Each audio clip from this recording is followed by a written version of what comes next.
Hello, everybody, and welcome to our after church tea time.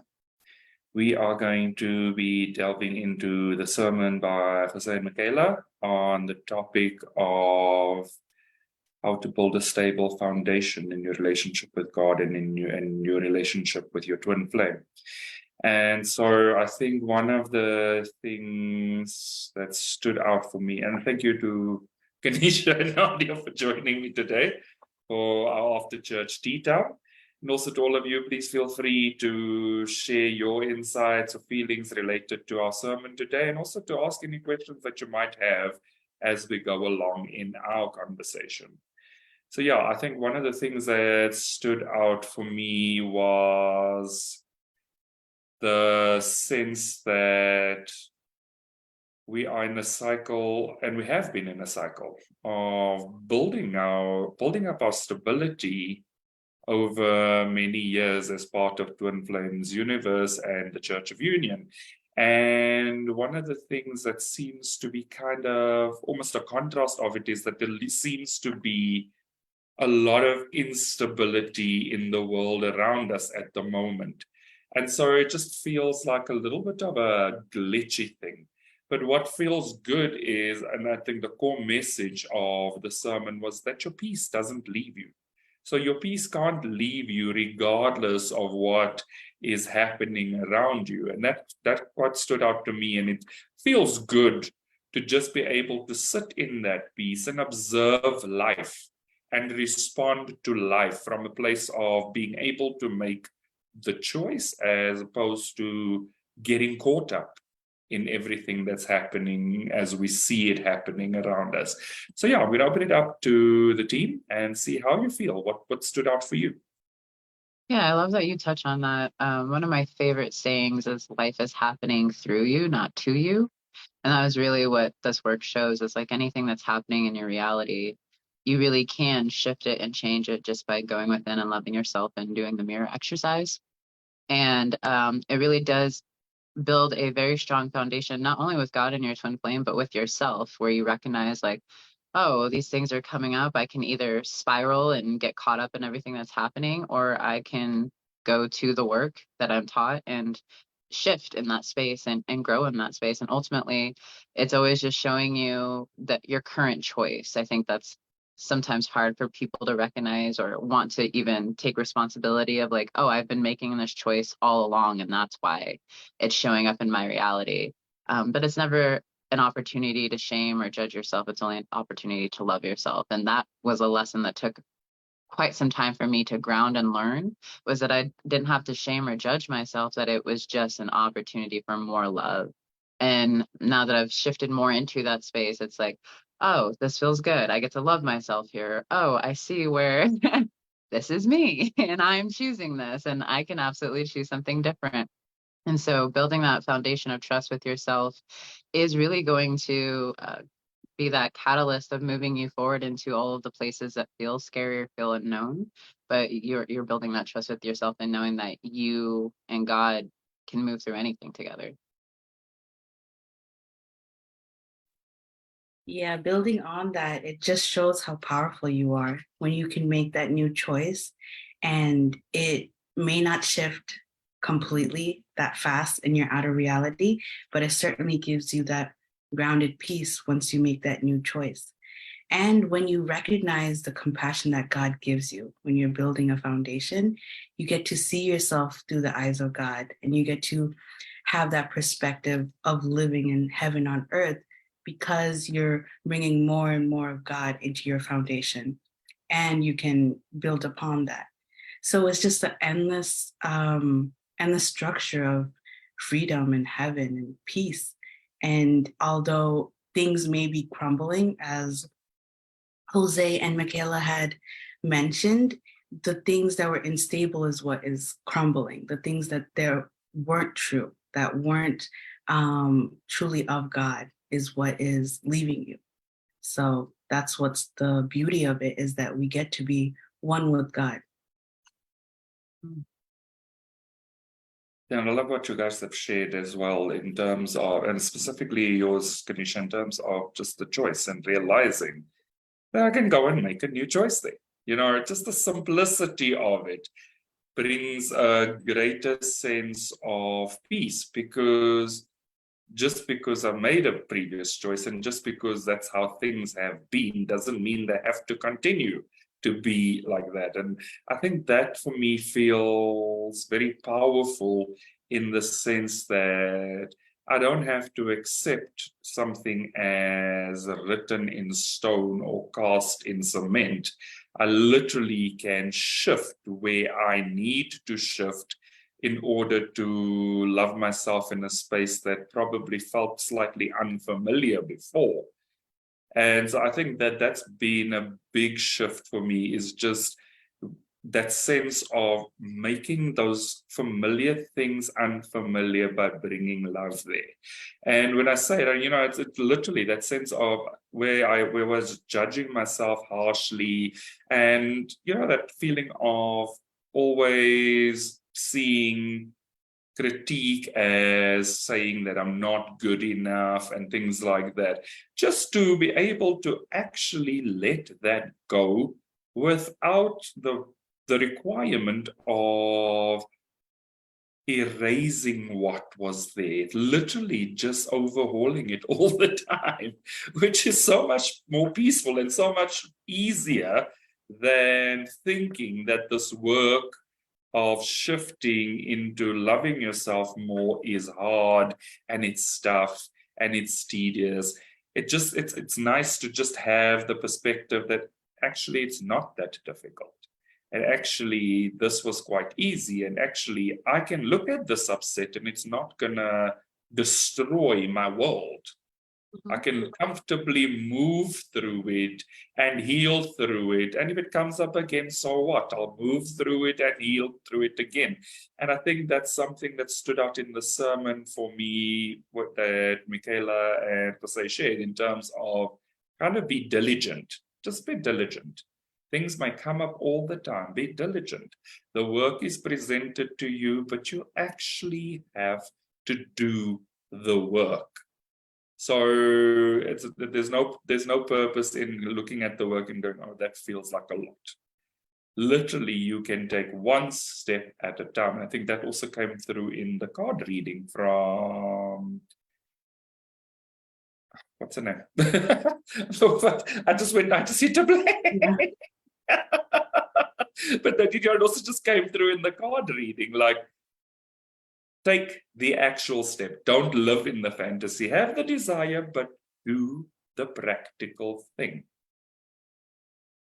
Yeah, what Mina, you're really from Mina. really touching on there is you're right. Like I think a lot of people come in to this work, myself included, at one point, of wanting to get the thing, wanting something from your union. And Michaela touched on this. And uh, for me personally, at first with this journey, I remember watching a class where Jeff said along the lines like, I'm loving myself in every moment. I'm loving myself right now. And I was really angry by this. I was just like, that is a lot of work. And like, I don't want to do that. And I felt a lot of resistance. But the more that I went deeper into the work, the more that, you're right, it just became a way of living. It became a natural part of your day of just loving yourself. And there comes this, I think, a threshold where you start to realize, I don't know why I'm getting emotional here. You start to realize that this is such a gift and a privilege, and that it actually is very humbling to have had called this in this lifetime, and to be able to not have to continue living a struggle. I do recall prior to this work, like just being in my kitchen and feeling like I'm meant to do something bigger. I'm meant to be something bigger. And yet I feel so stuck in this way of living that I don't know what the next steps are, or how to even get to this place where I am living my full potential, or even taught how to do that. And I want to say within like a month or two, I came into the community. And so, I mean, when you call something in, you call something in. Like, and you're come back to like being that powerful. But it is having to relax into the journey instead of trying to rush it, which I love that they touched on that too, is there is no rush. There is no need to try to figure it out right away. As long as you're choosing God as your foundation and choosing your union at the center of everything, it will naturally unfold. God is always giving you that next step, and having to release this belief that you have to do it on your own or that you have to figure it out on your own is a really big stepping stone for a lot of people, because you'll see, like, I don't know how to partner with God, and they'll try doing all these things by themselves. I'm like, this is it. Like, this is where you would have to partner with God. This is where you have to surrender and go to God and allow him to communicate with you and show you, and trust the process. Trust that you are going to be shown, that you're not going to just be like taken into like this place that there's no light. God's not going to hold your hand through the way. But that's not the truth. That's the lie. And I love that we have the opportunity to come together every Sunday and see and have people do these sermons for us, so that we can, students do these sermons for us, so that we can go deeper into the work. There's always an opportunity everywhere you turn in this community to go deeper into the work. And I love that at the core. Yeah, I was going to say there is no rush, because as we see in any other life, it would be a high and low, high and low. And you come burning and crashing down because you work so hard to reach those highs, but it's so not stable. And then here we learn that it's such a holistic way, that when you're building a foundation, you're not just building it for marriage, and you're not just building it for your financial stability, but you build it for all your relationships and everything that you could think of, because God is whole. So we become whole. And it is really beautiful that if you pave the path with God, he will always hold your hand. And you touched on that, like that's the lie, that he wouldn't hold your hand. And I believed in that lie too. I thought that at a certain point, I will have to go there alone and God won't be there for me. But I was able to recognize that not only is God my mother and my father, but also my best friend, like here as a confidant, that no matter what, God will always keep pushing me through. So even in those upsets that you're sitting in and you're really thinking like, how can I go forward with this? Like, it's as easy to think like, oh, I have God. Like, I have God, and that's okay. And of course, Shaleia touched on that. And I think in Romance Attraction, that like, you don't need to rely on your own strength. God is your strength. Like, oh, I have a God. And like you said, you go deeper and deeper into that teaching, and you get deeper and deeper into knowing God, and knowing that like the profound miracles that God performs all the time. And I will not deny God's miracles. I will not deny what we have already set forth, even in this church. So yeah, it's definitely so juicy to keep going forward, even if it's like outside, it's not as stable. We can feel it. We can feel the stability within us. Yeah, the more that you go deeper into this work, I laugh, because I'm like, I don't know why I stress.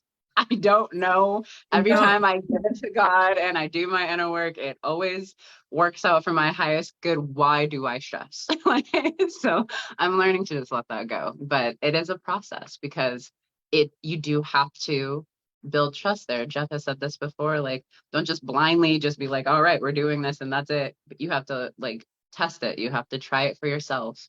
And I've always been very grateful that they have also tested it and tried it in front of us, so that they've always been willing to do the work in front of us and show us like, hey, this is how you do the work. And when you truly move through all of your feelings and you truly go to God and trust God here, you will reap beautiful rewards, but you're also going deeper into that commitment with God and to having him as your ultimate lover. And it's such a beautiful, beautiful gift. I love that both of you have touched on the trust thing, because I think it's probably quite significant in just in your entire relationship with God and with life. Is the foundation of trust seems to be quite key and quite core to so many things. And, like if I feel back into it and think back over the past, like trust has probably been the one thing that I have probably needed to work on consistently for the longest time. And so the topic of a foundation just literally tells, like, it literally just feels like the foundation of trust. And the reason why I say that is because literally nothing else feels like it works if there's no trust. Because everything's always shaky, there's always some level of doubt, there's always some part that kind of needs to probably unpick things before trust is gained. And I am very much a person that kind of needs to see things in action quite a bit. So my convincer strategy is probably a lot higher than other people's. And so, it's just one of those things that are like, when I think about it, like, I feel like trust is such a key component. And it's something that probably is the basis for life, and it's been the basis of my entire life. So I've always had this sense of not fully being able to trust people. And so starting to learn that through this community and working with the people that are spiritually close to me has literally assisted in kind of eroding those levels of mistrust. And it's been a journey. And I think that's part of what is also coming through the sermon is like, there is no rush. Be patient with yourself. If you have to do this one piece of work until you have no doubt, then do that one piece of work. Yeah, absolutely. It's when you do that, that's also going to reflect in your twin flame union. They talked about like the divorce rates and how harmonious union is going to transcend that. And there's so much truth behind that, especially as you explore a connection with your true twin flame. I found that there would be things that would come up that I'm just like, how are we going to work through this? What is the solution to this? And of course, this work is it. So I would do the mirror exercise and I would feel my feelings. I just had an experience just this week where I had a misunderstanding with my twin flame and we got off the phone in an upset and I was like, looks like it's mirror work. So I just started doing the mirror exercise and I came to a place of peace and I just made a choice that me and my true twin flame will get to a place of peace, that we will work through this, and that I choose to trust that I will always work through all of my upsets, and my true twin flame is going to reflect that to me. And within seconds, I got a text message. I'm like, hey, let's talk Thursday because I want to work all the way through this. And I was like, okay, like it's just building trust, and that's how those things will be revealed to you. But you are the first person that has to choose that within yourself and make that choice within yourself.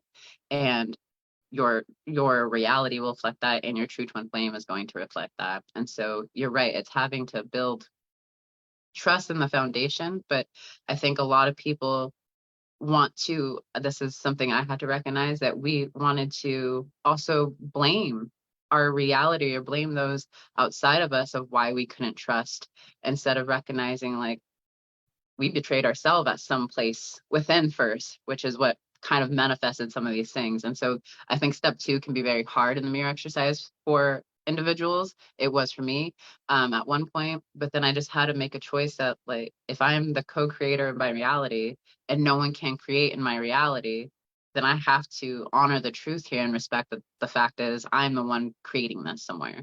And I need to humble myself and make a new choice with God and let him show me what is the right way or the right path that he wants for me. Mm-hmm.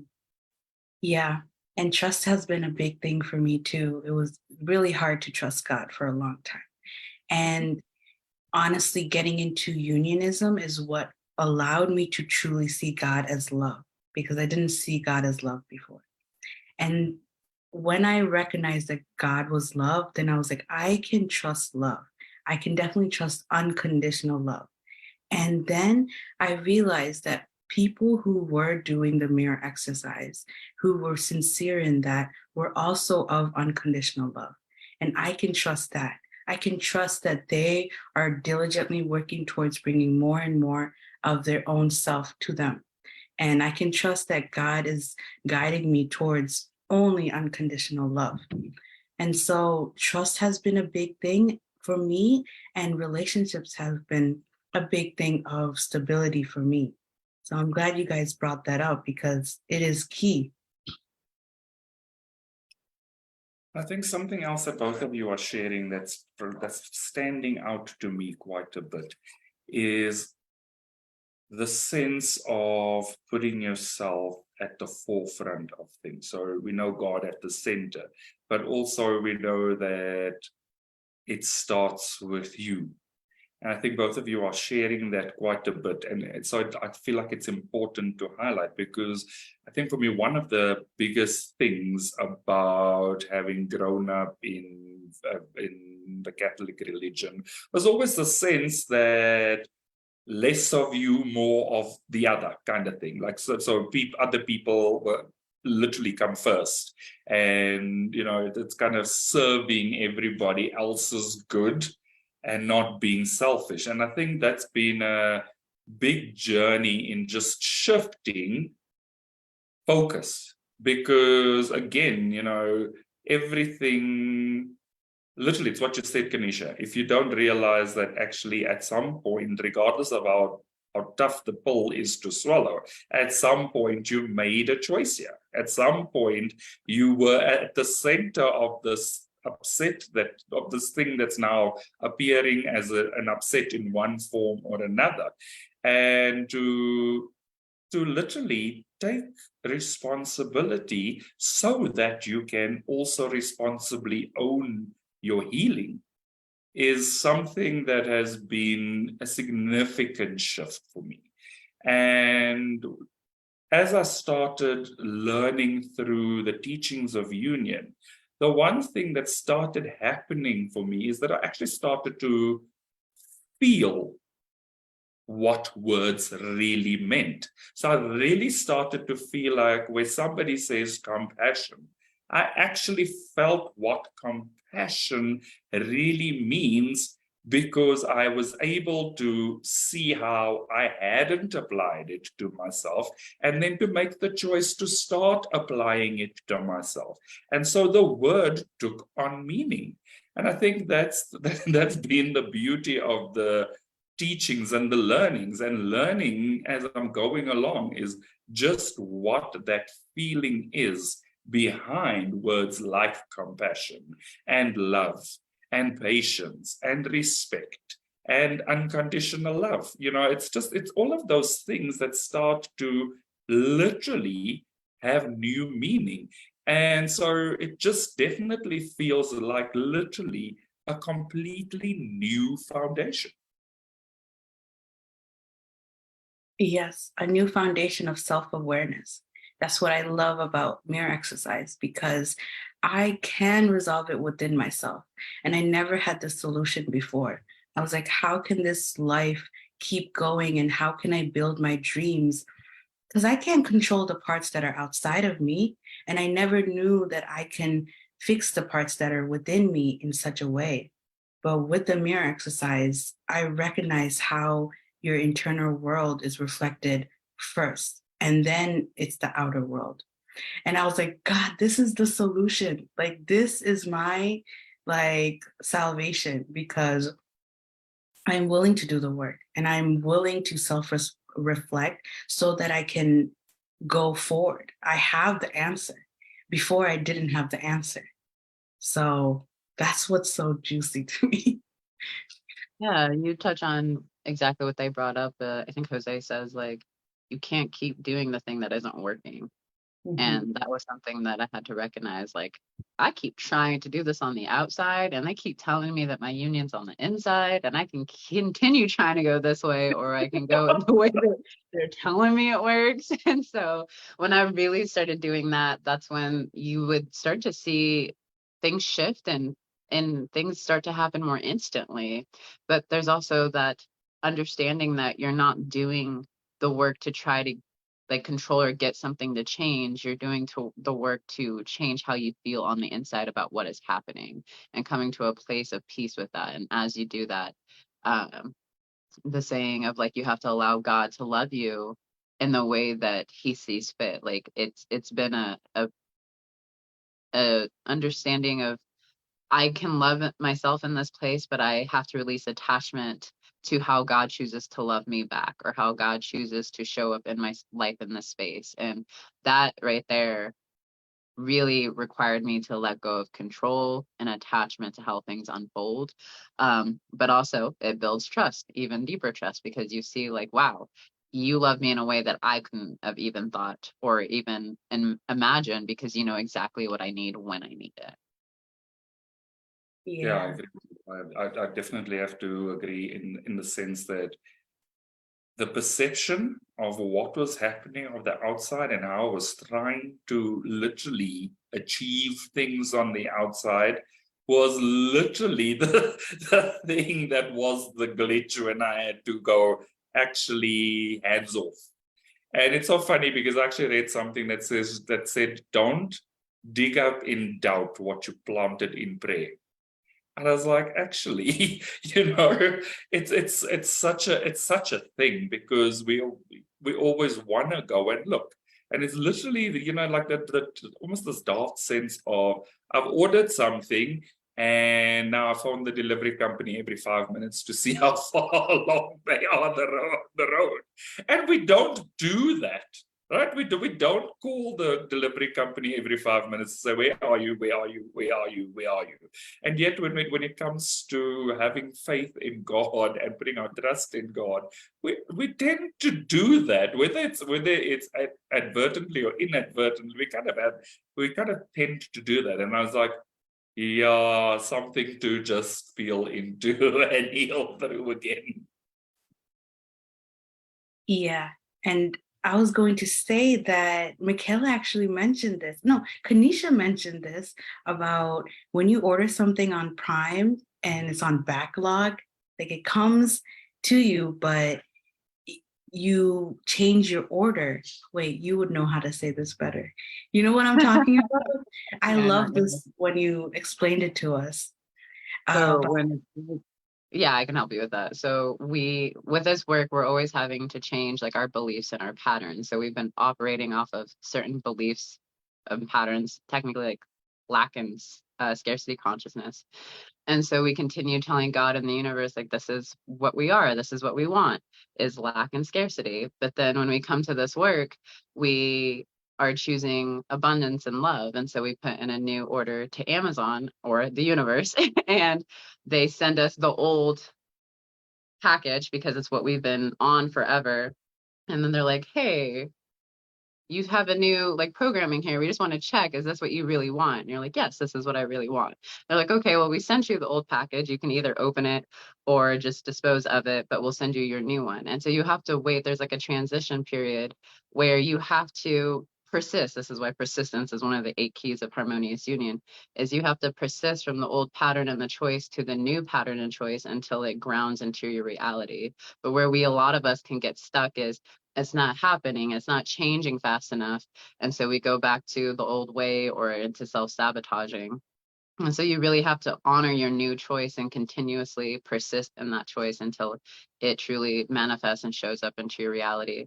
And Shaleia says it in Romance Attraction course, assume your wish fulfilled, like just see it that way, know it into being, choose it, and just be that, and really honor that you are making the choice, you are changing, but it may not happen as quickly as you think it's going to. And so you just have to trust that God is bringing it and continue persisting in that space. Yes, persistent trust and faith. And I know Michaela had mentioned in coaching once that God will literally lead you to a mistake just so you can learn a lesson. And when God does that to me, I'm like, what the hell, God? Literally, what the hell? But then I'm like, okay, like you are teaching me a lesson that I had to probably take a lifetime to learn.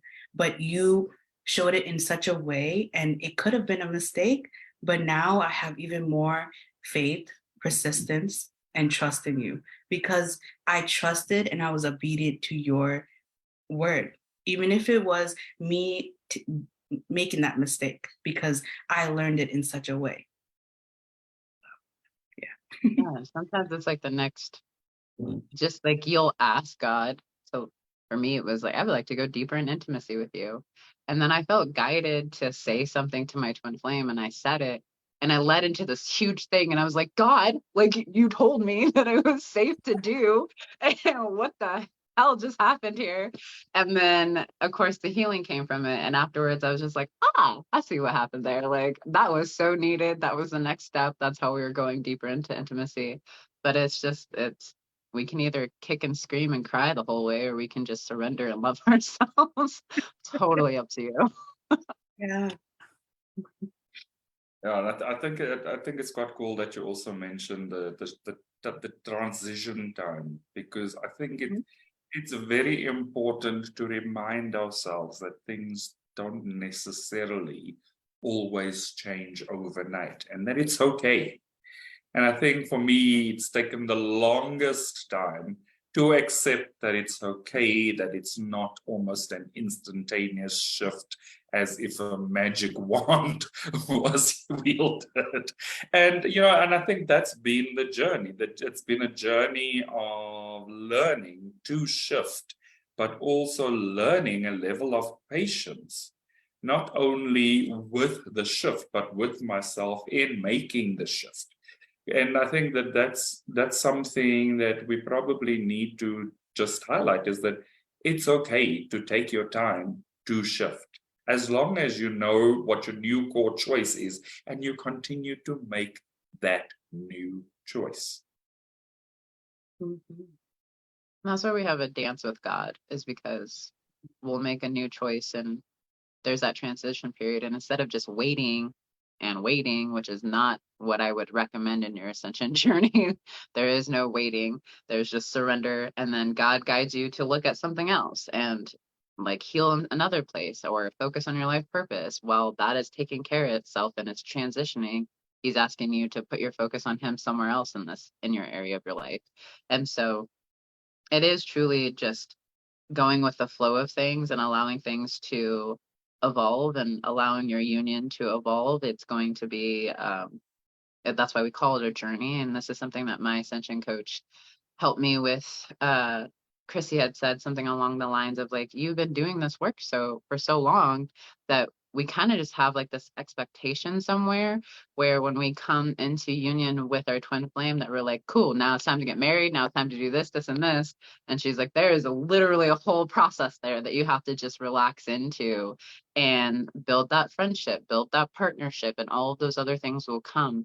But it doesn't mean that just because it's here, like all these things are just going to happen at once. It could, but there's a lot of the times there is healing still need to be happening before we can really ground into that foundation of marriage and kids and all those beautiful things that come with it. And it's safe to just take the work of the day. Jeff says this all the time, like just focus on the work of the day. You don't have to worry about yesterday. You don't have to try to figure out tomorrow. Just God will give you enough for what you need to work through today. And sometimes that might be a resting day where you're doing absolutely nothing besides self-care and taking care of yourself and just being. And then there's other days where he's asking you to heal some things in your life purpose, or you're having an upset with your twin flame and it's time to heal that.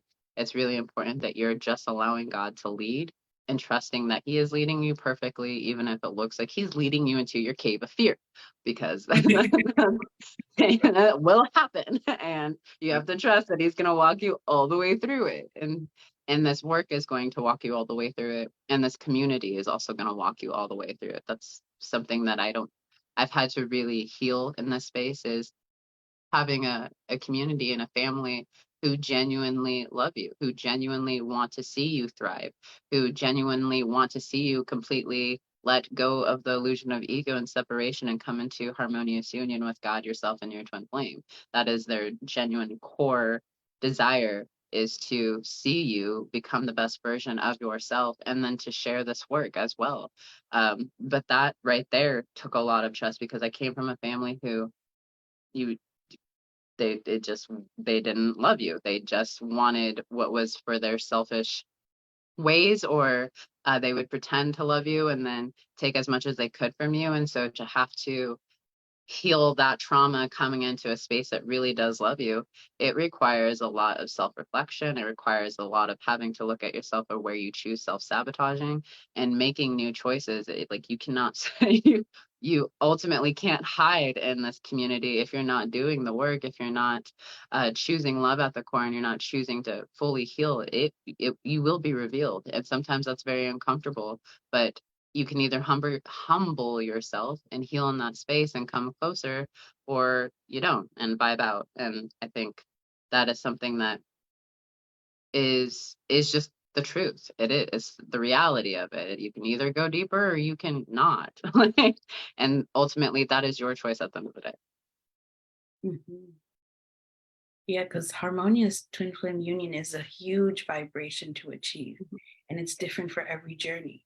And the deeper you go, the more of a huge vibration you're going into, and like the more sacredness it's going. So you could either vibe out because you no longer choose to go that deep, or you just keep going and keep going, because our sole purpose here is to ascend. And is to love ourselves completely and all of creation. So, yeah. Cool. How are you both feeling? That feels pretty complete to me. Awesome. Thank you. Thank you Feeling for the good. You're buffering a little bit, Sorry? Randall. Yeah. Yeah. What were you saying? You're buffering, she said. Oh, okay. Okay, it feels fine on my side. I'm not sure. Oh, sorry. It might have been mine then. Yes, I think so as well. But yeah, thank you both for the conversation today. Thank you to everybody that said hi in the chats. To everybody that hasn't yet, please also just feel free to like and subscribe to our Church of Union YouTube channel, where you will find all our sermons and any other live content that has happened in the Unionism Spiritual Discussion Group on Facebook. And we look forward to seeing all of you again soon for another After Church Tea Time. Thank you, everybody. Bye-bye. Thank you. Bye.